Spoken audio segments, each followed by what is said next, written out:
Manajemen logistik untuk pertemuan ke-10 ini merupakan pertemuan terakhir untuk manajemen logistik di Teknika, ya. Yang akan dibahas yaitu mengenai prosedur ekspor impor, ya, melalui transportasi laut, ya. Ya, semoga aja ada manfaatnya juga buat Anda, atau siapa tahu ada pemilih Anda juga sebagai eksporter-importer dan Anda bisa menerangkan itu, kan lebih bagus. Baik, kita lihat aja untuk untuk slide berikutnya mengenai prosedur ekspor impor, ya. Nah, berikut ini dapat Anda lihat prosedurnya melalui bagan gambar 7 pada bab 6 ini, ya. Ya, tentu aja saya hanya mau bisa menerangkan melalui gambar ini secara keseluruhan. Tapi kalau Anda mau membaca juga setiap slide-slide berikutnya, itu lebih lengkap penjelasannya, ya. Baik deh, barangkali Anda lihat aja dulu ya tentang bagan ini. Dimulai ada seller sebagai penjual barangnya atau eksporter berarti.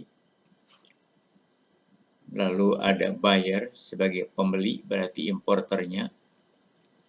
Tentu aja antara keduanya akan mengadakan kesepakatan sales kontrak jual beli, ya. Dan kontrak jual beli ini tentu bukan hanya urusan barangnya, tapi termasuk dokumen-dokumen terkait dan kesepakatan soal pembayaran, ya, dan tentu aja kesepakatan prosedurnya juga, ya, kesepakatan tentang staffing muatannya juga, ya. Maka harus tercantum pada sales contract, terutama pembayarannya pakai apa, ya. Ya, umumnya kalau ekspor import ini pakai LC, ya. Tidak saling bayar kontan aja atau tidak saling kirim atau transfer seharga barangnya, tapi umumnya pakai LC dulu, ya.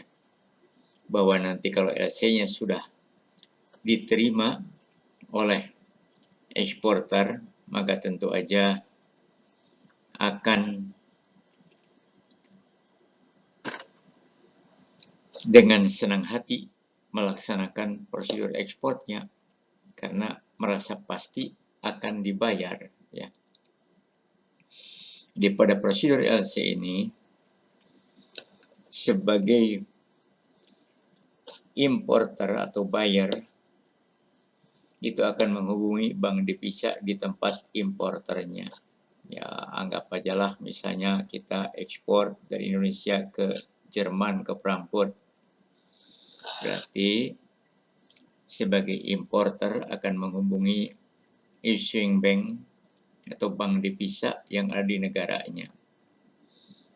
Minta buka LC katanya untuk eksporter kami di Indonesia misalnya gitu, ya.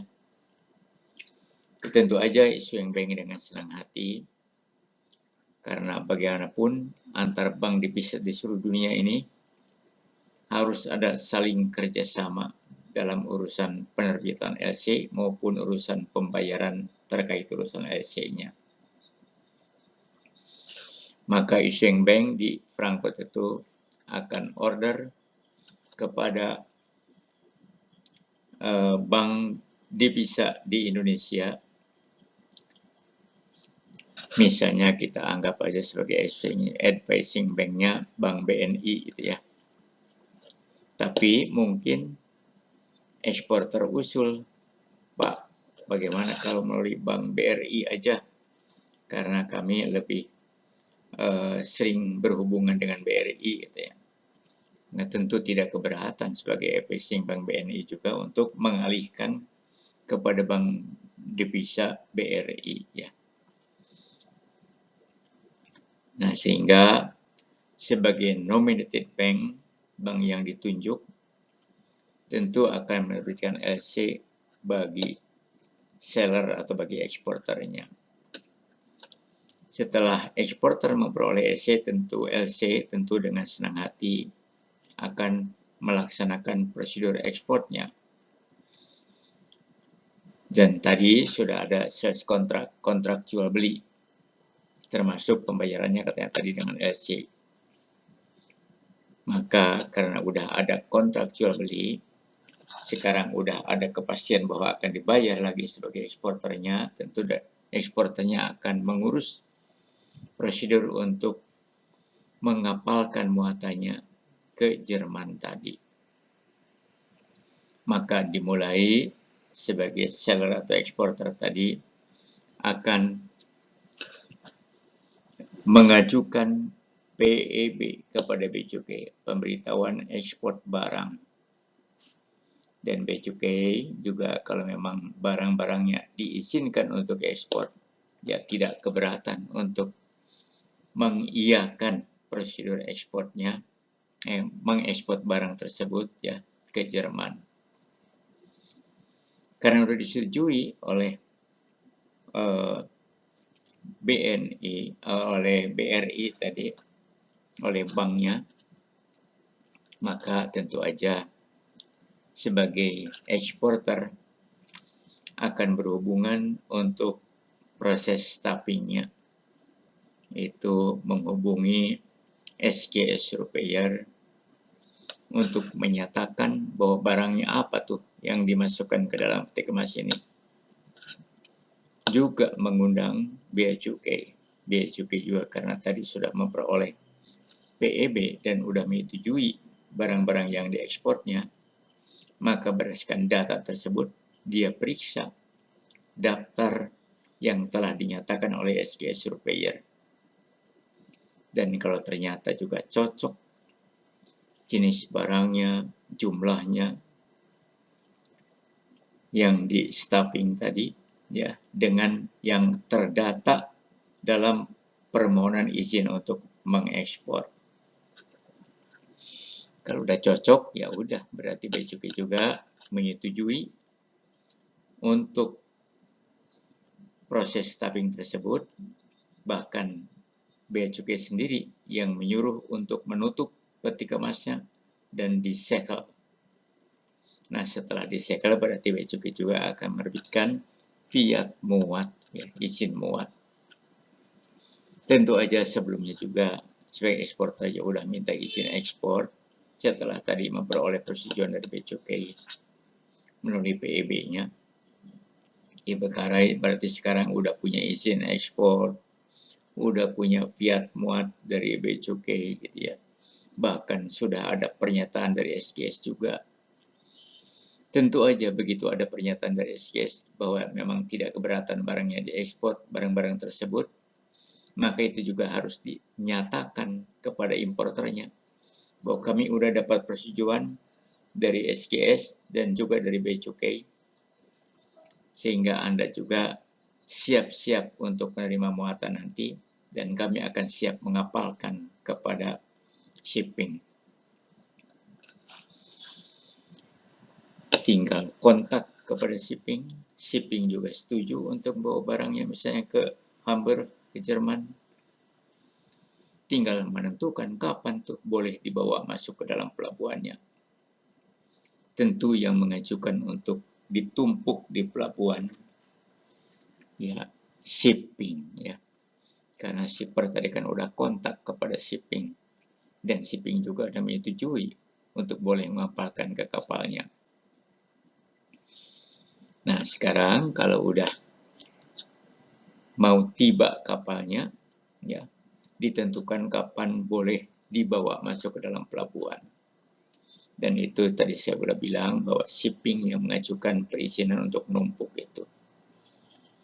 Tentu pelabuhan akan menentukan bahwa oke, Anda boleh ditumpuk muatannya, nanti di blok sekian, slot sekian, row sekian, tier sekian.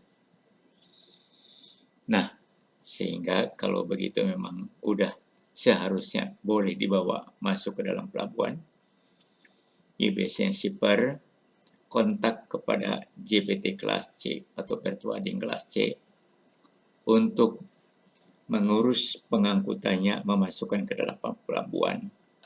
Karena toh izin ekspor sudah ada, melalui PEB sudah disetujui oleh Bea Cukai, bahkan sudah dapat fiat muatnya. Kalau perlu sudah bayar pajak ekspor juga. LC apalagi sudah dari tadi dapat LC. Ya udah, berarti masukkan ke pelabuhan juga tidak masalah. Ditumpuk sesuai yang diorderkan oleh shipping, yaitu di blok berapa, slot berapa, row berapa, tier berapa. Ya tentu aja kalau kapalnya udah datang, maka akan dimuat. Setelah dimuat di atas kapal, tentu aja akan menandatangani match receipt-nya. Dan kalau match receipt itu ditandatangani, dia berarti shipping juga bisa menerbitkan BL lengkapnya. Biasanya ada 3 BL, di mana yang 1 BL ditahan oleh shipper karena nanti harus berurusan dengan bank divisa untuk ngambil uangnya. Yang 2 BL itu juga oleh bank divisa di pelabuhan muat setelah memang kapalnya berangkat, maka dia juga segera kirimkan tuh ke bank divisa di pelabuhan tujuan 2 BL tadi. Tentu aja kalau 2 BL sudah diterima di bank divisa di Jermannya, ya, sebelum kapal datang tentu akan diambil oleh importer itu. Pak, saya mau berniat mengambil BL. Ya, Anda bayar dulu, kan ada janji dulu akan membayar dan Anda baru akan dapat menerima BL-nya. Tentu dibayar segera oleh oleh importer kepada bank devisanya, melalui bank devisanya. Dan kalau sudah dibayar, tentu dia akan dapat BL-nya. Nah, dengan BL ini, maka dia berarti sudah mempunyai hak miliknya. Karena BL itu kan sebagai bukti kepemilikan. Maka dia datang tuh kepada agen perusahaan pelayaran di Hamburg. Pak, saya boleh minta delivery ordernya. Artinya order bahwa boleh delivery kepada saya dari shipping. Ya. Mana buktinya bahwa muatan itu punya Anda? Tentu shipping akan menanyakan itu. Ini Pak, saya udah bawa BL-nya. Oh ya, kalau udah ada BL-nya ya berarti memang benar muatan itu punya Anda. Ya oke deh, saya juga bisa menerbitkan DO, delivery order. Artinya saya mengizinkan delivery kepada Anda gitu ya. Itu delivery order. Berarti sekarang sebagai importer karena udah punya delivery order, berarti sudah diizinkan oleh agen shipping juga untuk nanti mengambil muatan dari pelabuhan. Tapi tentu aja untuk dapat izin mengeluarkan dari pelabuhan itu harus oleh Bea Cukai. Maka dia datangi kepada Bea Cukai. Pak, karena kapal sudah mau datang, maka saya sudah mengambil DO. Dan DO-nya sudah ada. Ini kopi BL sudah ada, DO sudah ada, izin import apalagi sudah lebih dulu saya punya. Jadi saya mau minta izin untuk bisa mengeluarkan muatan dari pelabuhan. Ya oke deh, nanti diproses dulu. Harus datang dulu kapalnya. Saya juga harus mengecek benar enggak tuh ketika mas nomor sekian muatannya gitu ya.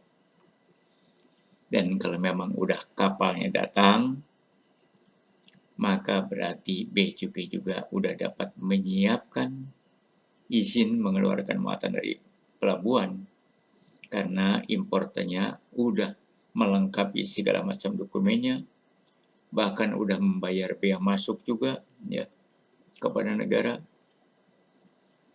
Ya udah, berarti begitu kapal datang, Anda saya sudah proses nih untuk izin mengeluarkan muatan dari pelabuhan, dan Anda ambil karena sekarang oleh kapal juga sudah dibongkar dari pelabuhan. Nah, lalu sebagai cargo owner atau konseininya ini tentu akan datang kepada Bea Cukai mengambil izin untuk mengeluarkan muatan dari pelabuhan. Lalu dia periksa juga bahwa benar tuh ketika mas nomor sekian itu udah ada di Kementerian. Berarti tinggal ngambil. Sekarang izinnya sudah ada juga, ya berarti udah tinggal minta izin untuk dikeluarkan dari pelabuhan kepada terminalnya. Makanya dia datangi kepada terminal. Pak, saya ini udah dapat izin impor, udah dapat izin dari Bea Cukai juga untuk bisa mengeluarkan muatan dari pelabuhan. Apalagi dari perusahaan pelayaran udah dapat DO juga sebagai bukti barangnya memang punya saya, ini saya juga punya kopi BL-nya. Oh, udah lengkap ya. Oke deh, kalau udah lengkap berarti Anda juga boleh saya izinkan untuk mengambil peti kemas tersebut. Dan memang kami udah siapkan. Sekarang karena Anda sudah punya bukti-bukti lengkap, dokumen dan perizinannya, maka Anda boleh saya serahkan kepada Anda surat penyerahan peti kemas ini. Nah, jadi kalau begitu, ya berarti sudah lengkap sekali sekarang. Surat penyerahan peti kemas dari terminal juga sudah dapat. Maka berarti konseini ini sudah boleh membawa muatan keluar dari pelabuhan, gitu ya. Nah, selanjutnya di tempat eksporter juga tentu begitu tadi sudah dikirimkan hasil pembayaran kepada issuing bank di Jerman, sudah dikirimkan ke bank divisa di Indonesia uangnya, ya tentu aja akan diambil oleh eksporter. Dan eksporter juga tadi sudah punya satu BL, ya berarti bukti kepemilikan dari dia udah punya, ya tentu aja oleh Bea Cukai juga, oleh bank divisa juga akan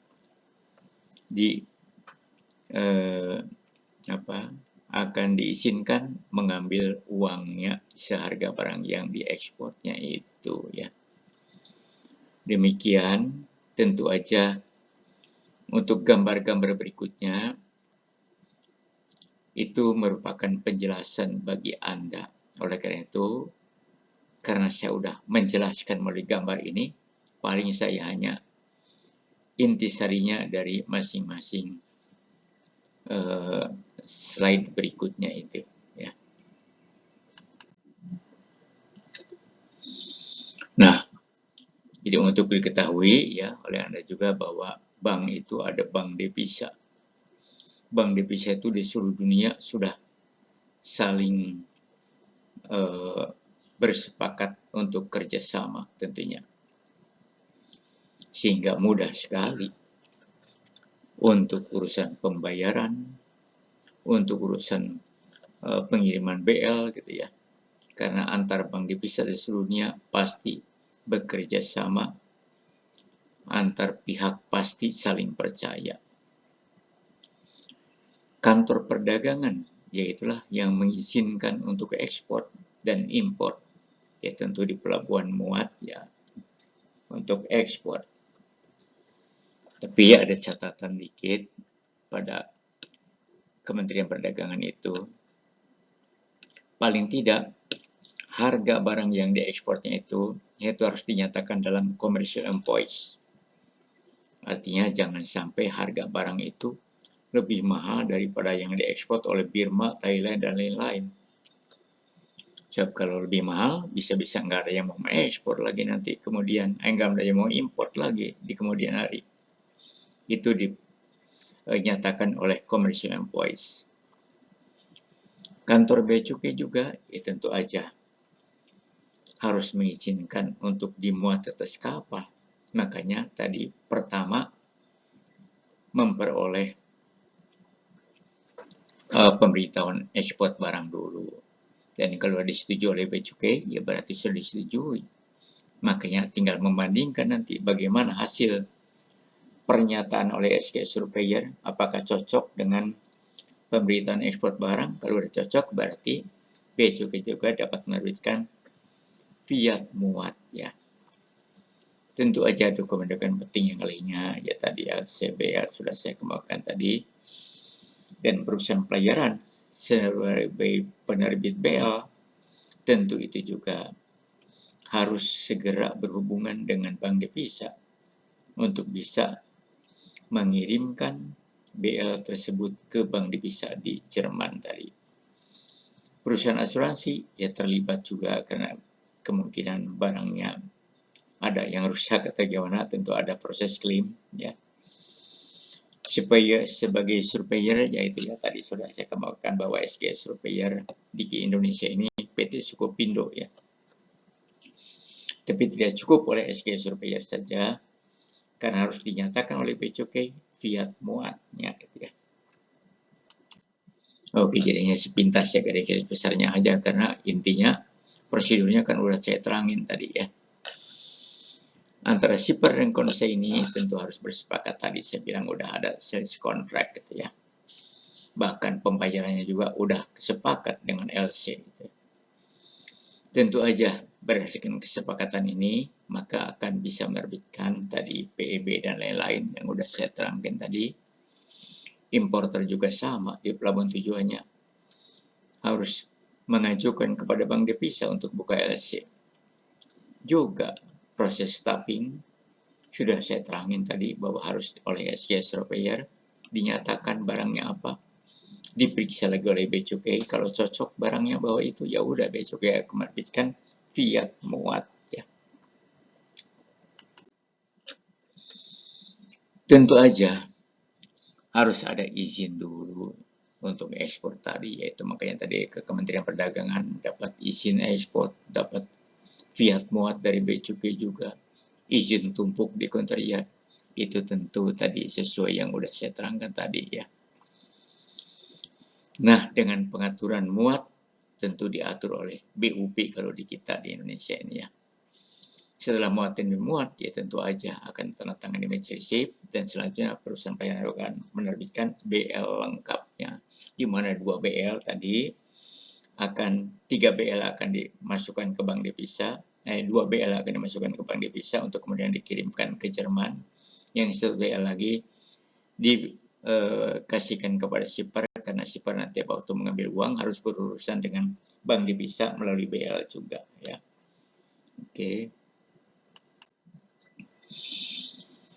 Nah, tadi juga udah saya terangkan bahwa kalau mau minta izin dari shipping mengambil barangnya, ya harus minta DO.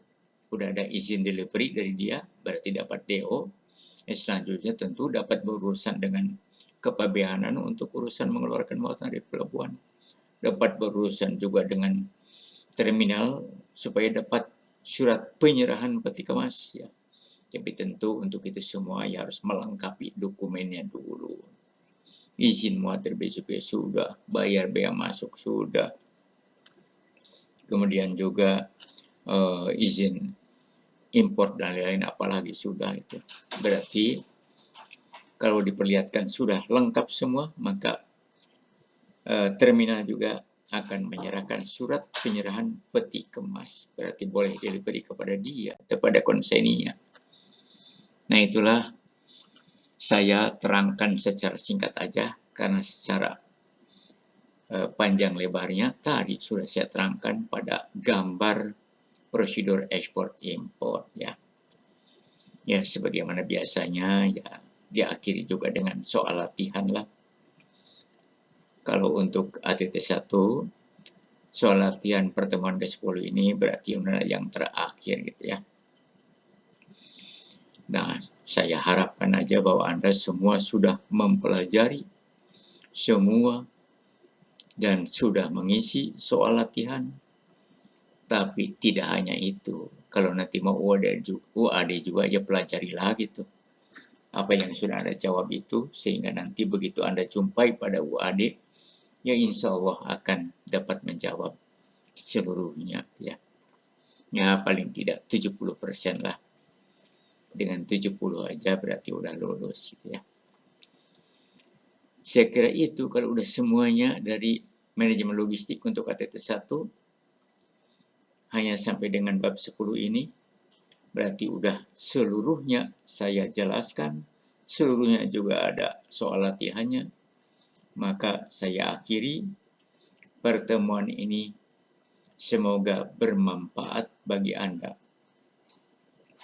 Tentu aja akhir dari pertemuan ini juga saya juga menginginkan agar kita saling memaafkan. Karena bagaimanapun saya mungkin gara-gara ada dongkol bisa aja suatu ketika ngomel atau marah. Itu harap Anda juga memaafkan. Demikian juga Anda juga pastilah kadang-kadang datang, kadang-kadang tidak. Sehingga tentu itu juga bikin dongkol. Tapi dalam hal ini juga saya juga sudah memaafkan. Jadi kita udah saling memaafkan. Demikian berarti saya akhiri. Betul-betul akhiri ini ya. Kalau sekarang, kalau kemarin itu mengakhiri pertemuan. Sekarang akhiri semuanya berarti ya. Sampai ke pertemuan 10 ini. Semoga bermanfaat bagi Anda ilmu logistik ini. Bermanfaat bukan hanya untuk urusan pada bidang shipping, tapi Anda juga siapa tahu ada bisnis atau famili Anda ada bisnis, bahkan mungkin famili Anda jadi eksporter-importer, kan Anda juga bisa menjelaskan tuh tadi ya. Jadi lumayan dapat ilmu dari saya itu bermanfaat enggaknya gitu ya. Baik, sekian dulu ya. Wassalamualaikum warahmatullahi wabarakatuh.